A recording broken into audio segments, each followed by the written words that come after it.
you need a lot more than just a goal.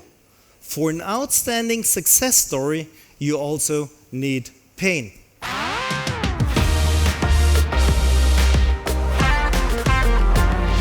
Let's talk about heroes. And when I say heroes, I mean, of course, both sexes, male and female. And before we begin, I have a question for you.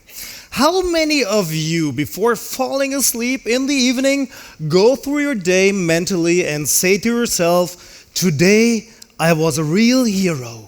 Please stand up so that I can see you.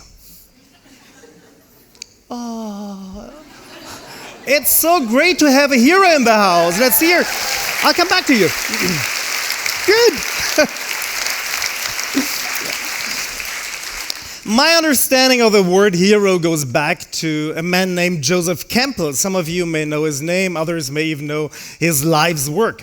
Campbell was a myth researcher, and he researched hero stories on every continent and in every culture. And he noticed two important things. Hero stories are always about transformation. They are about change and personal growth. Second, for thousands of years, heroic stories have followed the same structure. There are psychological laws behind this structure that are deeply rooted in our humanity. On the surface, you hear different stories, but when you look deeper, it's always the same psychological structure. With his model, Campbell uncovered the secret behind success stories. And he created a blueprint for blockbusters, for Hollywood blockbusters. And by the way, one of his first students was somebody we probably all know, Mr. George Lucas. He translated everything from Campbell into a movie that we have probably all seen into Star Wars. And today it can be said that almost every blockbuster story follows Campbell's blueprint. But not only that, when you understand the psychology behind Campbell's blueprint, you ultimately have a blueprint for your own personal success story. Campbell always associated this structure with a journey, and that's the reason why we are speaking about the hero's journey. So let's take a quick look at the most important steps of each hero's journey, of the 6 most important steps. Every good story starts at the familiar world. That's how every blockbuster starts. Step number 1. Peter Parker delivers pizza before he becomes Spider-Man. Indiana Jones is an introverted university professor before plunging into adventures. Odysseus, an inconspicuous family man. Step number 2. The hero hears his call. The call is either a change on the outside or on the inside of the hero. The call draws the hero out of his familiar world. He sets off, and sooner or later he will reach an obstacle. Step number 3, the so-called threshold. In movies, the threshold usually appears between minutes 12 and 15. In movies with Bruce Willis, it's always the moment when he says, "I'm in the wrong place at the wrong time." Then he could go back once again to his familiar world, but no! Step number 4, the hero plunges courageously into new adventures. There, the dragons, obstacles, and trials await him. Then, step number 5, the hero finds the treasure, saves the princess, grows larger than himself. That's the hero's moment, the moment of transformation. Step number 6, the hero returns back to his familiar world, transformed, and makes his world a better place. Now, here comes the only animation in my presentation. The whole thing is a cycle.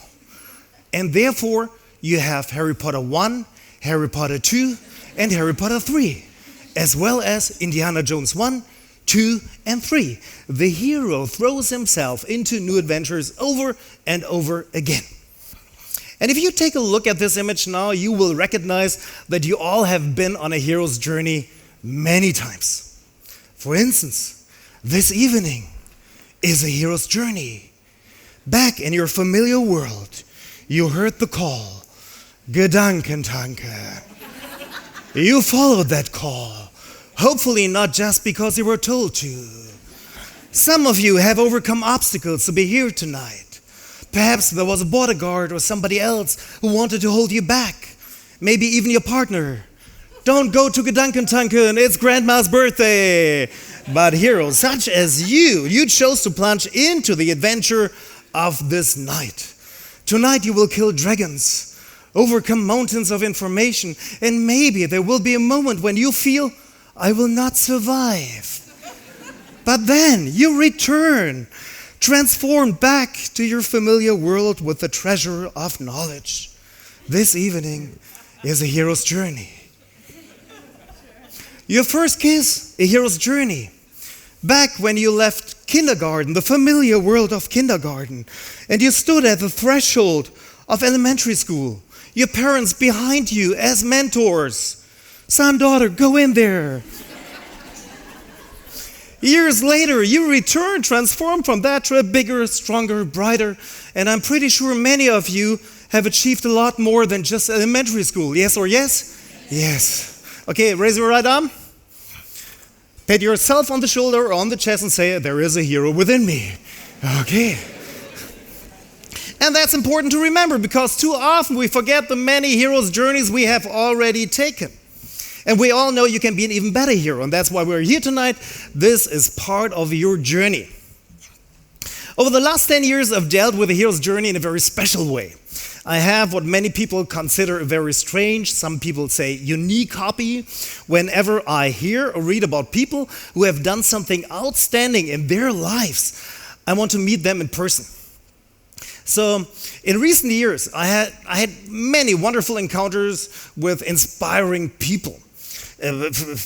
Politicians, priests, agents of global change, entrepreneurs, and other unique people who very consciously followed their own call. I've met with these people because I wanted to learn from them. I wanted to understand from a psychological point of view how they managed to create their own personal success story. And I'm very grateful because I had over 100 exciting encounters with absolutely outstanding people. Let me give you just one example. This man, from a psychological point of view, he has a lot in common with you, and I will reveal that at the end of my presentation. I read about this man in a large German newspaper, and I wanted to meet him in person. So we spoke on the telephone, and he invited me to Sardinia, where this picture was taken. There he spends his summers.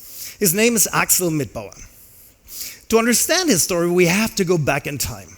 As you all know, Germany was divided for more than 40 years between 1949 and 1990. The wall was built in Berlin in 1961. People from the eastern part of Germany were unable to travel into the western part of the country, so the borders were tight, Germany was divided. In 1968, this man was one of the best swimmers of the former East Germany. In preparation for the Olympics in Mexico, he took part in a competition in Hungary, and there he spoke with a West German swimmer about life in the West. They talked about freedom. The secret police, known as Stasi, was also listening, and because of that one single conversation, Axel was put into prison. Solitary confinement, dark cell. During the many interrogations, he couldn't recognize any faces because he had a blinding beam of light in his eyes. He was released after 2 months with a lifelong sporting facilities ban, and I asked him, Axel, what is a lifelong sporting facilities ban? And he said, if I played soccer on a green meadow in the park, suddenly somebody from the Stasi stood there and said, this is a sporting facility. 1 year later, in 1969, he boarded a train heading to Rostock on the Baltic Sea. He jumped out of the moving train because he was once again being followed by the Stasi. He hid for 1 week on a beach close to Rostock and observed the border guards each night. At the end of September 1969, Axel Mitbauer jumped into the ice-cold Baltic Sea, wearing only a swimsuit, and swam 25 kilometers in the middle of the night to freedom. When I heard his story, I thought, how many times in our lives could we jump into the cold water? How often would this jump improve our lives, and how often do we just not do it? So from the many encounters and from what we have learned from psychology and know from professional coaching, I wanted to create a tool, a kind of navigation system which everyone can use for their own personal journey. I call it the Hero Compass. And one of my first lessons I've learned while creating the Hero Compass is that different skills are required at the different stages of transformation. And I consciously use the word skills because everything you see up here in this image can be learned, can be trained to empower success, to empower change. And we are living in a world of constant changes. When I talk about the Hero Compass in my daily work with large corporations, 3 key questions usually come up. And the first one is always about motivation. And the question is, how can we create change that will motivate us to take new paths? So let me give you just one idea about motivation. Because many people still believe that all you need is a goal to become motivated. And that's what we tell our kids. You need a goal, then you will be motivated. Yeah. But for more than 2,000 years, ever since the old Epicurus, motivational experts have been saying, people are always motivated when they have a goal to reach for and at the same time something to run away from. Pain and gain. In psychology, we talk about the bipolar propulsion system. And through the many interviews with real heroes, I became more and more aware that you need a lot more than just a goal.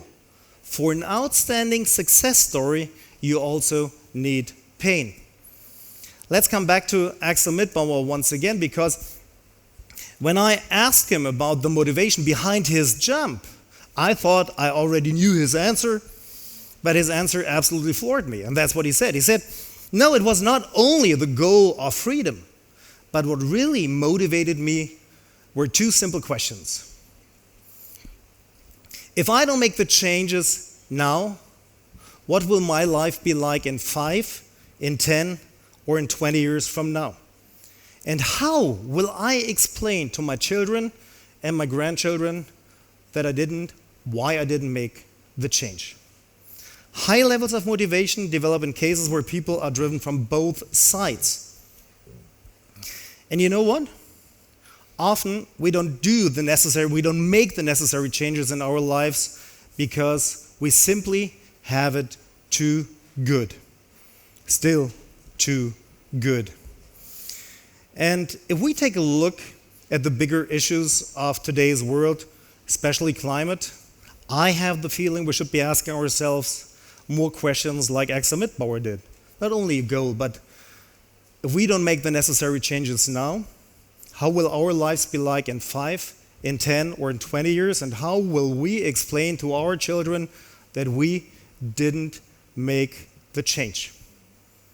High levels of motivation develop in cases where people are driven and are aware from both sides. Second question, what is the hero superpower? What is the hero superpower? And if I had to wear a costume to demonstrate it, I would have a big letter H on my chest. I call it the H factor. The H stands for humor. And it's not about jokes, it's not about quotes, it's not about knee slappers, it's about meaning. Because from a psychological point of view, your brain has only one purpose: to give meaning to things. And humor gives the challenges of life a new frame, and with that, a new meaning. Let me give you an example. One of my personal heroes is the 44th President of the United States, Barack Obama. And as you might know, this year I had the opportunity to interview him. So we were sitting in front of an audience of 14,000 people, and I started the interview by saying, President Obama, for the last 7 years I've kept 3 things on my desk. My computer, a picture of my family, and this little Obama. He looked at it, he laughed and said, and I'm much better looking in person. Humor is the skill to give the challenging situations a lighter and easier meaning which make things begin to flow. Third question, what is the benefit of constant changes for the hero? And the answer is easy. It's happiness. Because from everything we know about happiness research today, there are two things that make people happy.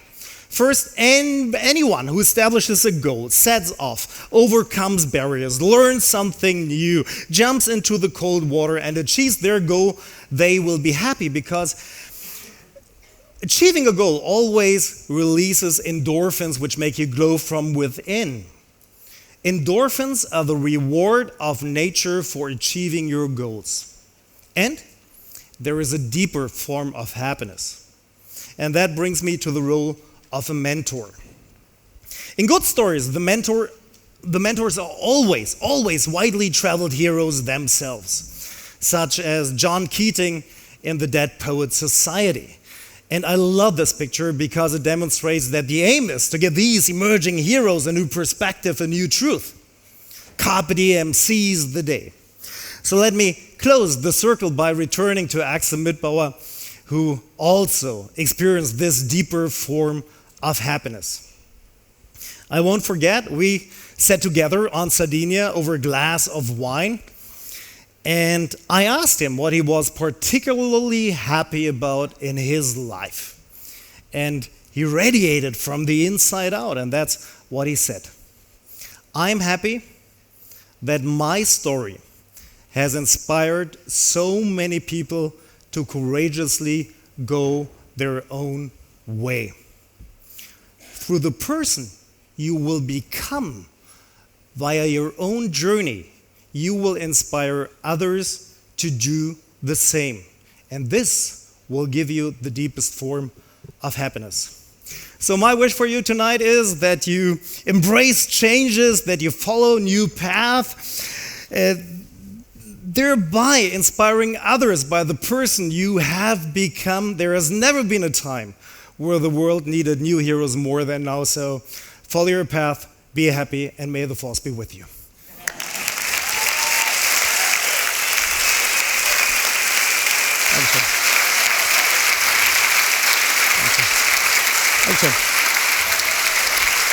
Dankeschön. Cristián Gálvez.